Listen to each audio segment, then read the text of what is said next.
aí, meus queridos, tudo bem? Eu sou o Prof. Clayton Reis e essa é a resolução de mais uma questão que fala sobre atrito, uma questão de dinâmica que fala sobre atrito e enrolamentos. A questão diz o seguinte, ó, um veículo com tração nas rodas dianteiras está se movendo aceleradamente para frente. Qual dos desenhos melhor representa a força de atrito, as forças de atrito de rolamento que agem nos pneus desse veículo durante o movimento? Então é uma questão bem direta, tá? Uma questão aí que fala sobre atrito e a gente tem que saber para onde aponta simplesmente essa força. É uma questão que é quase como se fosse uma pegadinha, porque o que acontece? Quando a gente fala de atrito, o aluno associa muito atrito a movimento e já começa o erro, né? Atrito está associado a deslizamento, tá? Deslizamento. Ou seja, quando a gente fala em atrito, a gente tem que ver a parte do corpo que vai deslizar ou não sobre a superfície. E aí o que acontece? Quando a gente fala no caso de um carro ou algo que tenha rodas, né? Rodas está associado a rolamento. Rolamento. E rolamento não tem nada a ver com deslizamento.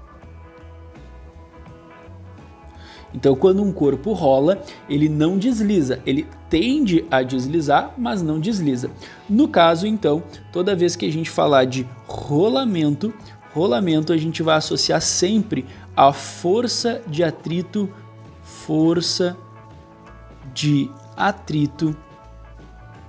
estático. Eu sei que a questão não pergunta isso, mas já é uma coisa interessante porque já vem o primeiro ponto, né? Como que o corpo está andando e o atrito é estático? Porque justamente o atrito estático tem a ver com o corpo não deslizar. Só tem atrito estático, por exemplo, quando tu freia, e aí a roda tranca e o carro desliza, mas daí tu não tem mais rolamento. Enquanto as rodas estão rolando, tu tem atrito estático, tá? O que acontece? Tendo essa situação, então, o corpo não está deslizando, temos o atrito estático. Agora a gente vai analisar para onde ele aponta. E é uma coisa bem interessante, bem importante é o que? Tem duas situações, tu tem as rodas com tração e as rodas sem tração. Roda com tração, quando a gente diz que tem tração na roda da frente ou na roda de trás, rodas com tração. Rodas com tração, elas são as rodas que fazem de fato o carro andar, tá? E também tem a situação das rodas sem tração. As rodas sem tração são as rodas que simplesmente estão ali para seguir o movimento, né? Para o corpo não ficar arrastando no chão, né? Então o que acontece? A roda com tração é aquela roda, por exemplo, que se tu suspender o carro no ar, ele vai girar somente ela, né? Quando tu apertar no acelerador. Por exemplo, eu pego um carro com roda com tração nas 4 rodas. Se eu suspender ele no ar e apertar no acelerador, as 4 rodas vão girar. A roda só dianteira tem tração. Então, quando eu suspender ele no ar e apertar no acelerador, só as dianteiras têm tração, tá? Só as traseiras. Então, quando eu suspender ele no ar e apertar no acelerador, só as traseiras vão começar a girar. E assim vai indo. Então, a roda com tração é aquela que faz a força para o carro andar. A roda com tração, ela sempre vai receber uma força de atrito. Olha só, atrito no mesmo... Deixa eu botar outra cor de caneta aqui. Atrito no mesmo sentido do movimento, tá?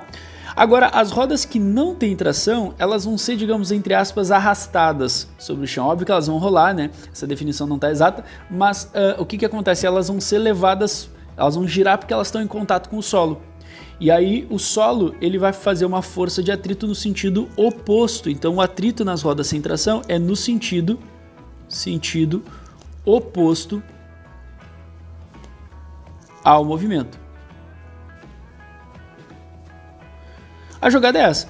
Então, quando tu fizer uma análise, é só tu ver o seguinte, qual a roda que tem tração? Ah, a questão me falou ali, ó, tração nas rodas dianteiras. Então, as dianteiras, elas têm que ter uma força de atrito para o mesmo sentido do movimento. Ó.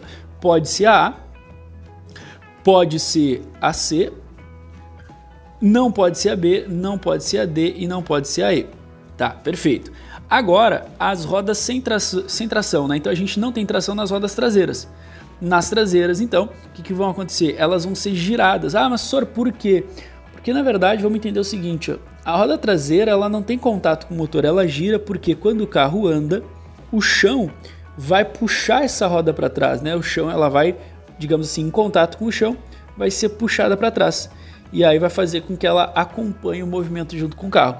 Já a roda da frente é a que faz força. A roda da frente ela vai empurrar o chão para trás, consequentemente vai receber uma força para frente, tá? Então, olhando as alternativas, a gente vê que a A não é, e aí a gente fica com a alternativa C para essa questão. Resposta certa, então, alternativa C para essa questão. Se tu ficou curioso sobre a questão do porquê que a roda com tração tem atrito para frente, deixa eu só mostrar aqui um esquema rapidinho para vocês. Ó. Imagina que isso aqui seja a roda com tração, tá? O que vai acontecer? Ela está em contato com o solo ali e tal. A roda com tração, ela faz força do motor, ela recebe um torque do motor e ela vai de fato empurrar o chão para trás. O chão vai ser empurrado para trás por ela. E aí o que acontece? Ação e reação. Se ela empurra o chão para trás, o chão vai empurrar ela para frente, justamente fazendo com que o carro ande. Tá? É a mesma ideia que a gente tem no ato de caminhar. Nós empurramos o chão para trás e recebemos uma força de atrito estático sobre o nosso pé, nos empurrando para frente. É a mesma ideia, tá? Então era isso. Fica aí a resposta C para essa questão. Espero que vocês tenham entendido. Espero que vocês tenham gostado. Muito obrigado por assistirem até aqui. Fiquem ligados aí nas próximas resoluções. E era isso. Tchau, tchau.